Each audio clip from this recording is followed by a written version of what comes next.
தமிழ் சொந்தங்கள் அனைவருக்கும் வணக்கம். BNYS yoga and naturopathy doctor படிப்புக்கு ஆன்லைனில் விண்ணப்பிக்கிறதுக்கான கடைசி தேதி 1/8/2025 வரைக்கும் TN ஆயுஷ்லேருந்து கொடுத்துருந்தாங்க. அது இப்போது 8ஆம் தேதி வரைக்கும் நீட்டிச்சிருக்குதா உங்களுக்கு தகவல் வந்திருக்கு. ஸோ இது வரைக்கும் யார் யாரெல்லாம் அப்ளை பண்ணலையோ அவங்க எல்லாரும் தயவு செஞ்சு உடனே அப்ளை பண்ணிடுங்க. ஆயுஷ், சித்தா, ஆயுர்வேதா, யுனானி, ஹோமியோபதி படிப்புகளுக்கான அப்ளிகேஷன்ஸும் லாஸ்ட் டேட்டு 8ஆம் தேதியோடு முடியுது. அதனால் அதுக்குமே அப்ளை பண்ணாதவங்க சீக்கிரமாக அப்ளை பண்ணிவிடுங்க.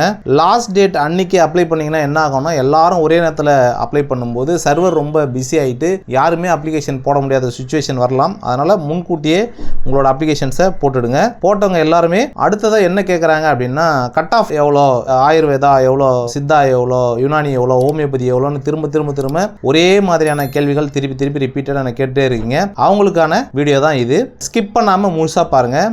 ஆயுஷ் கோர்சஸை பொறுத்த வரைக்கும் உங்களுக்கு 7.5 ரிசர்வேஷன் இருக்குது. ஏன்னா இது நீட் பேஸ்டு எலிஜிபிலிட்டி மார்க் அப்படிங்கிறதுனால இதில் உங்களுக்கு 7.5 ரிசர்வேஷனுமே இருக்குது. 7.5 ரிசர்வேஷன் அப்படின்னா கவர்மெண்ட் ஸ்கூலில் 6th-லேருந்து 12th வரைக்கும் படித்த மாணவர்களுக்கு நீங்கள் ஹையர் எஜுகேஷன் போகும்போது, அதுவும் இந்த குறிப்பாக இந்த நீட் சென்ட்ரல் கவர்மெண்ட்டோட நீட்டு, JEE இந்த மாதிரி எக்ஸாம்ஸ்லாம் ஆல் ஓவர் இந்தியா ஒரே எக்ஸாம் கண்டக்ட் பண்ணும்போது அதில் தமிழ் வழியில், அதாவது கவர்மெண்ட் ஸ்கூலில் படித்த மாணவர்களுக்காக தமிழ்நாடு அரசு ஒதுக்கி இருக்கிற இடஒதுக்கீடு தான் இது என்னன்னு பார்த்தீங்கன்னா உங்களுடைய அனைத்து படிப்பு செலவுகளையுமே அரசாங்கமே ஏற்றுக்கும். நீங்கள் அப்ளிகேஷன் போடுற காஸ்ட் போட்டு தான் ஆகணும். ப்ராசஸிங் ஃபீஸ் அப்படின்னு சொல்கிறத கட்டி தான் ஆகணும். அதுக்கப்புறம் நீங்கள் ஒரு பைசா கூட எங்கேயுமே கட்ட தேவையில்ல. எல்லா fees, college fees, hostel fees, exam fees, book fees, இந்த மாதிரி உங்களுக்கு அனைத்து செலவுகளையுமே அரசாங்கம் கட்டிடும். இந்த 7.5ல நீங்கள் கவர்மெண்ட்டில் செலக்ட் ஆனாலும் சரி, ப்ரைவேட்டில் செலக்ட் ஆனாலும் சரி, நீங்கள் எந்த விதமான காசுமே எங்கேயுமே கட்ட தேவையில்ல. அப்ளிகேஷன் அண்ட் ப்ராசஸிங் ஃபீஸோட முடிஞ்சிடும். இதில் செலக்ட் ஆனவங்க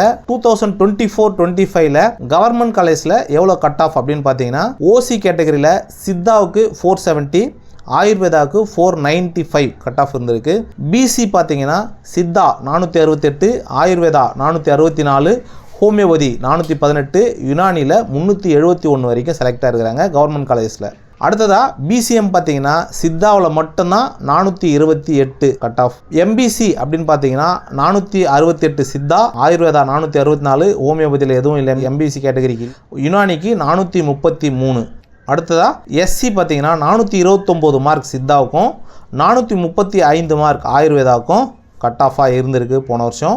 SCAவுக்கு பார்த்தீங்கன்னா 393 ஹோமியோபதியில் மட்டும்தான் ஒரு சீட் இருந்திருக்கு. STக்கு எந்த சீட்டுமே இல்லை. ஏன்னா போன வருஷம் மொத்தமே 95 சீட்டு மட்டும்தான் 7.5 ரிசர்வேஷனில் இருந்ததுனால ரிசர்வேஷன் STக்கு அதில் வரல, கவர்மெண்ட் காலேஜில் வரல, ப்ரைவேட்டில் வந்திருக்கு. அதே மாதிரி ப்ரைவேட் காலேஜில் பார்த்தீங்கன்னா OC, BC, BCM, MBC, SC, SCA, ST இது எல்லாத்துக்குமே எல்லா கேட்டகரியுமே அதே 7.5ல ப்ரைவேட் காலேஜில் கிடைச்சிருக்கு. சித்தாவுக்கு பார்த்தீங்கன்னா 453 OC, ஆயுர்வேதாவுக்கு 449, ஹோமியோபதிக்கு 443, BCக்கு பார்த்தீங்கன்னா சித்தாவில் 420, ஆயுர்வேதாவுக்கு 438, ஹோமியோபதிக்கு 405, BCM பார்த்தீங்கன்னா 426 சித்தா, ஆயுர்வேதாவில் எதுவுமே இல்லை, ஹோமியோபதிக்கு 425. MBCக்கு பார்த்தீங்கன்னா சித்தாவில் 451, ஆயுர்வேதாவில் 403, ஹோமியோபதியில் 440. SCயில் பார்த்தீங்கன்னா சித்தாவுக்கு 420, ஆயுர்வேதாவுக்கு 328, ஹோமியோபதிக்கு 411 வாங்கியிருக்கிறாங்க. SCAவுக்கு பார்த்தீங்கன்னா சித்தாவில் 412, ஆயுர்வேதாவில் எதுவுமே இல்லை, ஹோமியோபதியில் 403. STக்கு பார்த்தீங்கன்னா சித்தாவில் மட்டும் போன வருஷம் ஒரு கேண்டிடேட் 386 செலக்ட் ஆகிருக்கிறாங்க. மற்ற கோர்சஸ்க்கெலாம் இந்த வருஷம் ஏதாவது 1-2 வரும். ஏன்னா STக்கு ஒரே 1% தான் இடஒதுக்கீடுன்றதுனால 100 சீட்டு வந்தாலே ஒரே ஒரு ரிசர்வேஷன் மட்டும்தான் இருக்கும். அது ஏதாவது போன முறை சித்தான்னா இந்த முறை ஆயுர்வேதா அல்லது ஹோமியோபதி, யுனானின்னு மாற்றி ரொட்டேஷன் பேசிஸில் வந்துக்கிட்டே இருக்கும். இது போன வருஷத்துக்கான 7.5 கட் ஆஃப் மட்டும்தாங்க.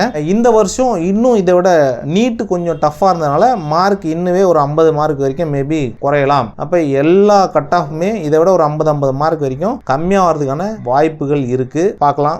அடுத்த cut off based on NEET score in government colleges. இது ஜென்ரல் கேட்டகரியில் 7.5க்கு தனியாக ஒரு ரேங்க் லிஸ்ட் விடுவாங்க. அந்த ரேங்க் லிஸ்ட்ல செலக்ட் ஆனவங்களோட கட் ஆஃப் தான் அது. இது வந்து ஜெனரல்ல எல்லாத்துக்குமே ஸ்பெஷல் கேட்டகரி தனியாக ரேங்க் லிஸ்ட் விடுவாங்க. அது போக ஜெனரல் ரேங்க் லிஸ்ட்ல 7.5 செலக்ட் ஆகாதவங்களும் வரலாம், செலக்ட் ஆனவங்களும் வரலாம். ஸ்பெஷல் கேட்டகரியில் செலக்ட் ஆனவங்க, செலக்ட் ஆகாதவங்க எல்லாரோடுமே இந்த கேட்டகரியில் இருக்கும், ஜெனரல் ரேங்க் லிஸ்ட்ல இருக்கும். ஆனால் அவங்கெல்லாம் யார் யார் வந்து இதில் எலிஜிபிள் ஆவாங்க, யார் யார் எலிஜிபிள் ஆக மாட்டாங்க அப்படின்னு பார்த்தீங்கன்னா, ஸ்பெஷல் கேட்டகரியில் எடுத்தவங்க கம்பல்சரி இதுக்கு ஜெனரல் கேட்டகரியில் சீட் எடுத்துட்டீங்கன்னாவே இதுக்கு உங்களுக்கு எலிஜிபிள் கிடையாது அப்படின்னு போட்டிருக்காங்க ப்ராஸ்பெக்டஸ்ல. சரி, இப்போ கட் ஆஃப் பார்க்கலாம். சித்தா ஓசி அப்படின்னு பார்த்தீங்கன்னா 539, BC 519, BCM 533, MBC 520, SC 449, SCA 396, ST 432. இது வந்து கவர்மெண்ட் காலேஜ் மட்டும்தாங்க. அடுத்தது Ayurveda OC 533, BC 509, BCM 443, MBC 513, SC 448, SCA 391, ST 430. Homeopathy பார்த்தீங்கன்னா ஓசியில் 513, BC 492, BCM 498, MBC 489, SC 364, SCA 391, ST 409. Unani பார்த்தீங்கன்னா OC 464, BC 244, BCM 411, MBC 145, SC 205, SCA 370. எஸ்டியில் யுனானிக்கு எதுவுமே சீட்டு போன வருஷம் இல்லை, செலக்ட் ஆகலை. அடுத்ததான் செல்ஃப் ஃபைனான்சிங் காலேஜில் பார்த்தீங்கன்னா ஓசி, அதாவது இது வந்து கவர்மெண்ட் சரண்டர்ட் மட்டும் தான் இப்போ வரைக்கும் நம்ம பேசினது. கவர்மெண்ட் சரண்டர்ட், செல்ஃப் ஃபைனான்சிங்கில் கவர்மெண்ட் சரண்டர்ட் சொல்லுவாங்க.